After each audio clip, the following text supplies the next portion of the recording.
অনিশ্চয়তায় নীরবে নিঃশেষ হচ্ছেন ৮৪,০০০ শিক্ষক কর্মচারী, যাদের হাত ধরে জাতি গড়ে ওঠে, যাদের জ্ঞানের আলোয় আলোকিত হয় প্রজন্ম। সেই শিক্ষক সমাজ আজ চরম অবহেলার শিকার। ৫ বছর ধরে প্রাপ্য অবসর ভাতা না পেয়ে দেশের প্রায় ৮৪,০০০ এমপিওভুক্ত শিক্ষক ও শিক্ষা প্রতিষ্ঠানের কর্মচারী মানবেতর জীবনযাপন করছে। কেউ ঋণের বোঝায় জর্জরিত, কেউ চিকিৎসা না পেয়ে মৃত্যুর প্রহর গুনছেন, আবার কেউ সন্তানের লেখাপড়া বন্ধ করে দিতে বাধ্য হচ্ছেন। বৃদ্ধ বয়সে যেসব মানুষ একটু শান্তি ও সম্মানের জীবন আশা করেছিলেন, আজ তারা অভাব, অনাহার আর দুর্ভোগের চক্রে বন্দী।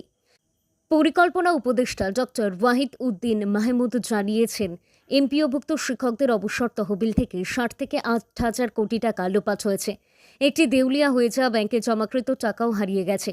অথচ এই তহবিল গঠনের অর্থ এসেছে মূলত শিক্ষকদের মাসিক বেতনের একটি বড় অংশ কেটে রেখে। চাকরিকালীন তাদের মূল বেতনের ১০% কেটে রাখা হতো অবসর ও কল্যাণ তহবিলে।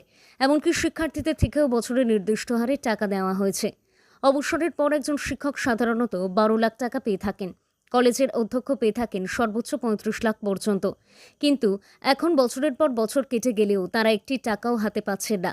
ঢাকায় অবসর বোর্ডের অফিসে প্রতিদিনই দেশের বিভিন্ন জেলা থেকে শত শত শিক্ষক ও তাদের স্বজনরা আসেন। দীর্ঘ লাইন দিয়ে দাঁড়িয়ে থাকেন। ভেতরে গিয়ে শোনেন, এখনও বরাদ্দ আসেনি, অপেক্ষা করুন। অনেকে হয়তো কষ্টে ধার দেনা করে ঢাকায় আসেন, কিন্তু ফিরে যান হতাশ হয়ে।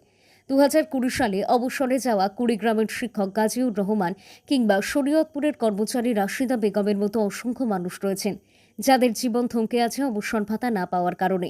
চিকিৎসার অভাবে দিন কাটে যন্ত্রণায়। সন্তানের লেখাপড়া বন্ধ, অনেকে শেষ বয়সে হজ করার স্বপ্ন দেখতেন। আজ সব শুধুই অপূর্ণ বেদনার গল্প।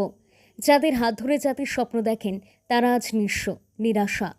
অবসর বোর্ড ও কল্যাণ ট্রাস্টের কর্মরত কিছু অসাধু কর্মকর্তা ও দালাল চক্র পরিস্থিতিকে আরও জটিল করে তুলেছে। ঘুষ না দিলে, তদবির না করলে নাকি ফাইল নড়ে না। অনলাইনে আবেদন করা থাকলেও তাতে ভুল থাকলে শিক্ষকদের যেতে হয় ঢাকায়। হেল্পলাইনেও মেলে না কোনো সহায়তা।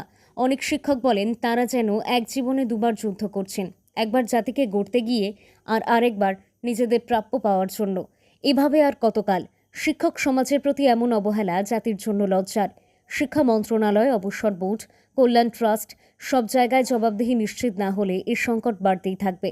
শিক্ষক নেতারা বলছেন, এখনই যদি সরকার জরুরি ভিত্তিতে এককালীন বরাদ্দ না দেয়, তাহলে পরিস্থিতি আরও ভয়াবহ হতে পারে। শিক্ষক জাতির হৃদয়, শিক্ষক জাতির বাতিঘর। এই কথাটি যদি সত্যি আমরা বিশ্বাস করি, তাহলে আজই সময় তাদের পাশে দাঁড়ানোর। নইলে মাথার তাজ আজ ধুলোয় লুটাবে, আর জাতি হারাবে তার প্রকৃত অভিভাবককে।